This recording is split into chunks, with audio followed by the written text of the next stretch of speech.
உணவில்லாமல் நம்ம உணவு சாப்பிடாமல் வாழ முடியுமா அப்படின்னு ஒரு நண்பர் கேட்டார். உணவு சாப்பிடாம வாழக்கூடிய ஒரு வாழ்க்கை முறையை உபவாசம் அப்படின்னு சொல்கிறோம்.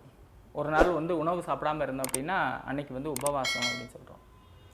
இதே மாதிரி தினம் தினம் உபவாசம் இருக்கலாமா அப்படின்னா, அதனால் நம்ம மரணிச்சிருவோமா அப்படின்னு கேட்டால் மரணிக்க மாட்டோம். தினம் சாப்பிடாமல் இருந்தோம் அப்படின்னா மரணிக்க மாட்டோம். ஆனால் தினம் கழிவு நீக்க செயல்களை செய்யாமல் இருந்தோம் அப்படின்னா நாம் செத்து போயிடுவோம்.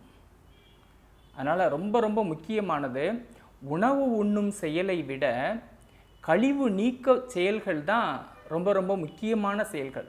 ஒரு மனிதன் நல்லா வாழணும் அப்படின்னா உணவு உண்ணும் செயலை காட்டிலும் முக்கியமான செயல் எது அப்படின்னா கழிவு நீக்க செயல்கள். உடம்புலேருந்து பல்வேறு கழிவுகள் வெளியேறுது.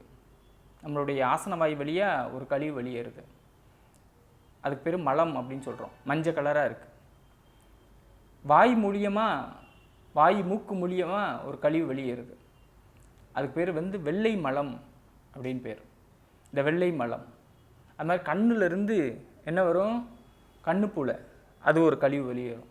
காதிலிருந்து குரும்பி, வேர்வை துவாரங்கள்லேருந்து அழுக்கு, இந்த மாதிரி பல்வேறு கழிவுகள் உடம்பை விட்டு வெளியேறிக்கிட்டு இருக்கு. அது இயல்பாக வெளியேறணும் அப்படின்னா அதுக்கு வெளியேற்றுறதுக்கான சில செயல்களை நம்ம செய்யணும். செஞ்சோம் அப்படின்னா தான் நாம் ஆரோக்கியமாக வாழ முடியும். உணவு உண்ணாமல் கூட, அதாவது உணவு உண்ணாமல் இருந்தோம் அப்படின்னா அதுக்கு பேர் பட்டினி. கழிவு நீக்க செயல்களை செஞ்சுக்கிட்டு உணவு உண்ணாமல் இருந்தோம் அப்படின்னா அதற்கு பெயர் தான் உபவாசம். உபவாசம்ங்கிறது வேற, பட்டினிங்கிறது வேற. சாப்பிட வழி இல்லாமல் உணவு உண்ணாமல் இருந்தோம்னா அதுக்கு பேர் பட்டினி. சாப்பிட்றதுக்கு நிறைய வழி இருக்குது ஆனாலும் சாப்பிடாம இருக்கிறோம் அப்படின்னா அதுக்கு பேர் உபவாசம். இப்படி பட்டினிக்கும் உபவாசத்திற்கும் நிறைய வித்தியாசம் இருக்குது. நம்ம உபவாசமாக இருக்கலாம், ஆனால் ஒரு மனிதன் ஒருபோதும் பட்டினியாக மட்டும் இருக்கக்கூடாது.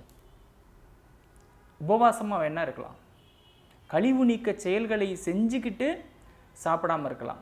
அதனால் கழிவு நீக்க செயல்களை எப்படி செய்கிறது அப்படின்னு நான் சொல்லி கொடுத்த நம்மளுடைய தீந்தமிழ் திருச்செய்வ மரபு என் மூலமாக உங்களுக்கு சொல்லி கொடுத்த ஒரு வாழ்வியல் முறை தான் நித்திய பஞ்ச சுத்தி முறை அப்படிங்கிறது. நான் எழுதின நித்திய பஞ்ச சுத்தி முறை புத்தகத்தை படிங்க. நான் நித்திய பஞ்ச சுத்தி முறை பற்றி எப்படி கழிவு நீக்க செயல்களை செய்கிறது அப்படிங்கிறத பற்றி விரிவாக நிறைய பேசியிருக்கிறேன்.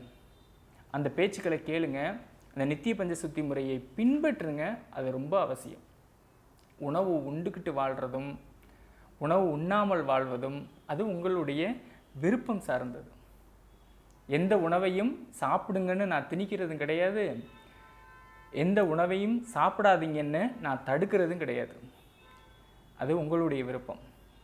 ஆனால் பட்டினியோட மட்டும் இருந்துடாதீங்க. அதாவது கழிவு நீக்க செயல்கள் செய்யாமல் சாப்பிடாமையும் இருக்கணும் அப்படின்னு மட்டும் நினச்சிடாதீங்க. அது மனிதனை கொல்லும்.